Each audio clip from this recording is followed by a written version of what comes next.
With 2 current UFC champions hailing from Africa, previously 3 before Usman got dethroned, it is about time the UFC finally booked an event on the continent where it all began. Life, that is, not MMA. And if Dana White is to be believed, that event could be happening sooner rather than later. Today we're discussing White's claims that a UFC Africa card is in the works, so stay right where you are. Let's jump straight in then. What did Dana have to say? Africa is the only continent on the planet that so far, apart from Antarctica of course, hasn't hosted a UFC event. However, that could all be set to change in the near future as more and more talent oozes out of the ancient land. Alongside people like Usman, Ngannou, and Adesanya, there are also the up-and-coming prospects such as Dricus du Plessis and Sodiq Yusuff. Following last week's UFC 279 event, White revealed that the company are seriously looking into the possibility of holding a card on the African mainland in the near future. He said, "We literally had a meeting the other day and we're seriously talking about Africa now," which is great for fans of the sport on the continent. The boss then went on to reassure fans that they're currently looking at options as to which city to hold the inaugural African event in, as well as venues within each city, before going on to confirm Africa is going to happen very soon. Earlier this year, UFC exec Marc Ratner suggested Johannesburg as a potential spot, saying, "I do believe we will go to Johannesburg someday. I think that's going to happen. We have to let this whole Francis Ngannou and contract all play out. Would I love to see it? Absolutely. Of course, an African card would almost certainly see Usman, Adesanya, and Ngannou turn out in what could be one of the biggest cards ever." What do you make of this? Some shocking news surrounding the heavyweight champ next. Stay with us. Francis Ngannou defeated Stipe Miocic to snatch the UFC heavyweight crown last year, but has only been seen once in the 18 months since as he goes through rehabilitation after knee surgery. The big man has recently been discussing the hotly debated topic of fighter pay and has confirmed that he won't be signing any new deal until certain financial terms are met. Speaking on Ariel Helwani's The MMA Hour podcast recently, Ngannou revealed that he still hasn't signed a new deal and has been attempting to use his status as champion to apply pressure on the UFC, which so far hasn't happened. He went on to say, "That is basically the issue. That is what is causing all these issues, because I do not want to sign a new deal on certain terms that don't work for me because I don't feel protected in those terms." Francis then went on to say that even as a champion, he still has to borrow money to survive, which in his day and age is pretty scandalous. It could alternatively mean he is living way beyond his means. Complaining about the lack of guarantees and the fact that he gets no protection from the company, he said, "I want to get something better on my contract and obviously what I deserve." The big Cameroonian has also criticized the UFC's uniform policy of late, suggesting he has missed out on millions through lost sponsorships. The relationship between the two parties doesn't look great at the moment. Cameroon has been talking about the lost time immediately after his KO loss to Leon now.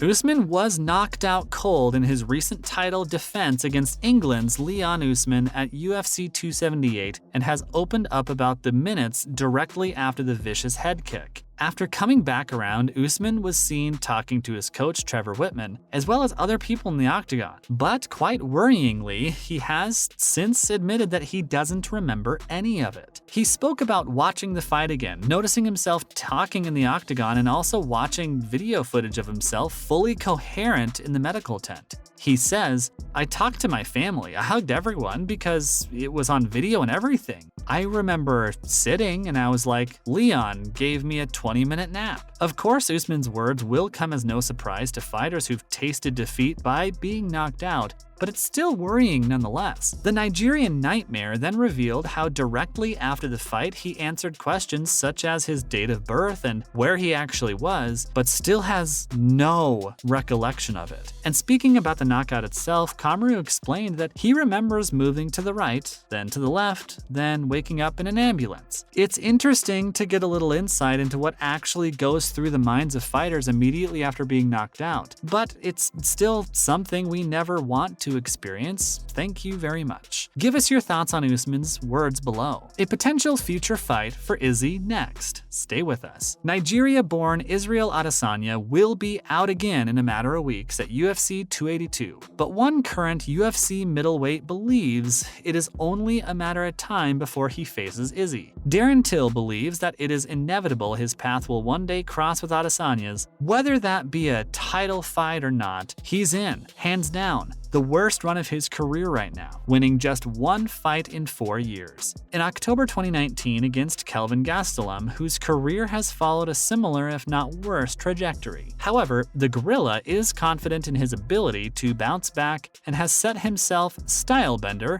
as the ultimate goal to get back to where he once was. Included in his current run of defeats is a loss to Robert Whittaker, who only just edged past the Scouser in a razor-sharp decision, which he should take confidence from. Speaking about his plans for the future, Till said, "One of my big goals at the end of all this is to have fought Izzy," before revealing it doesn't even have to be for the title. Darren then said Izzy has mentioned him more than the other way around, before candidly admitting to the fact that he's obviously doing and achieving better things. Till ultimately believes that a matchup with him and Izzy is the striking match in the division, but what he needs right now is wins, and fast. Are you a Till fan? Next up, Till has handed a warning to another African star. Dricus du Plessis is making waves in the UFC's middleweight division, outstriking Brad Tavares last time, but Darren Till recently delivered a warning to the South African star. Till hasn't fought since losing to Derek Brunson this time last year and is still out recovering from knee surgery. But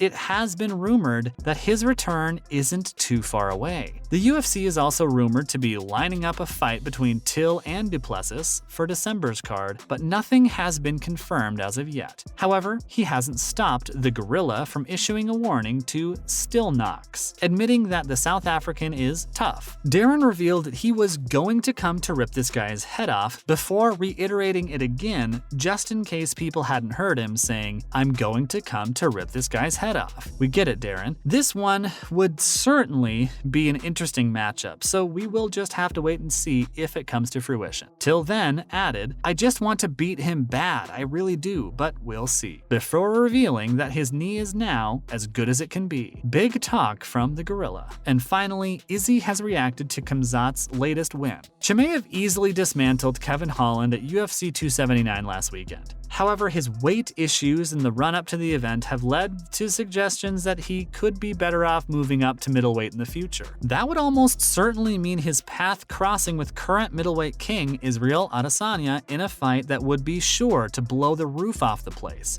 Of course, this is all just theoretical at the moment, as Khamzat still believes he can make welterweight, so we will have to wait and see what happens in this regard. Adesanya was also keeping tabs on Chimaev last weekend, as he is undoubtedly aware that he could one day face him and assessed his performance over Holland as crazy. Izzy then went on to say Khamzat Chimaev, shout out to Kevin Holland, good expletive, he held a good account of himself, scrambling, sticking to the position. Stylebender then explained that Chimaev was just a step ahead, 2 steps behind, but then labeled him a for missing weight. Big words. Do you guys think Khamzat should move up to middleweight or try and be a little more professional in future and make welterweight? I mean, it is his job after all, so maybe he should just start the weight cut sooner. As usual, thanks for dropping in on us today, and remember to tune in next time when we will be discussing all sorts of other cool bits and pieces. And why not do us a solid by liking and sharing today's video, while also subscribing to our channel. Bye guys.